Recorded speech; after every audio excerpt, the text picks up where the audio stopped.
Okay, so let's talk about online IRS payments.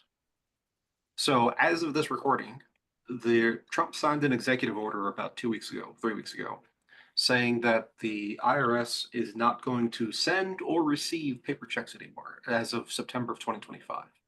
Personally, I'm skeptical if that will actually happen, but that's what they want to do. Um, so you go to irs.gov/payments, and the there's different methods, right? So if you have an account, you can pay through your individual account or your business account. Or if you have EFTPS, which is the Electronic Federal Tax Payment System, which is what for businesses what they prefer, you can pay through that. And then otherwise, you can pay from a bank account or by card. So if you use a card, they will charge you fees. That's like 3% fees or something like that. But you can go in and then you can. So the easiest thing to do is pay by bank account, and then you want to do personal or business. In this case, we're talking about business taxes, and just make a payment,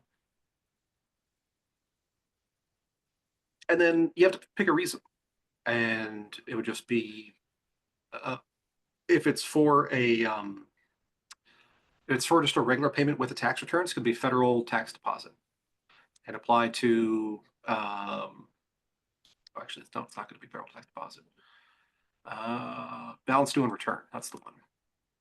And if you're corporate, it'd be 1120, and then you pick a year, 24, continue, and then you put in all the info, and then it'll ask you for bank account info. So that's how you would do a corporate 1120 payment.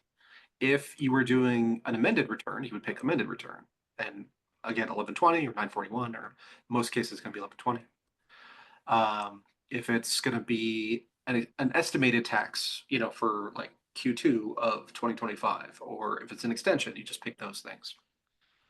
And then if we're talking about personal taxes, you go there, same kind of thing. Balance due on return or notice, or amended return, or estimated tax, or extension. Those are going to be the most of the reasons. So if you had a balance due on a 1040, you would say, are we in personal? Oh no, we're back in business. How do we get back to business? Okay, sorry. Let's go back to individual. Make a payment. Balance due. Income tax form 1040. Year. Pick a year. Continue. Fill out information. You got to pick the year. So the verification. This is so that they make sure that you are the taxpayer. And so if you're picking tax year for verification 2023, that means you got to pick the matching information from your 2023 tax return. So you'd pick, how did I file my 23 tax? I filed married filing joint. My first name was this, my last name was that, whatever. And the address that was on the tax return, even if you've moved since then, you got to match the address that was on the return. So that's how you verify your identity, and then you go forward into the payment information. So that's the easiest way. If you haven't already set up IRS accounts. So if you have set up IRS accounts, you can log in and pay through there. That's basically how it works for the feds.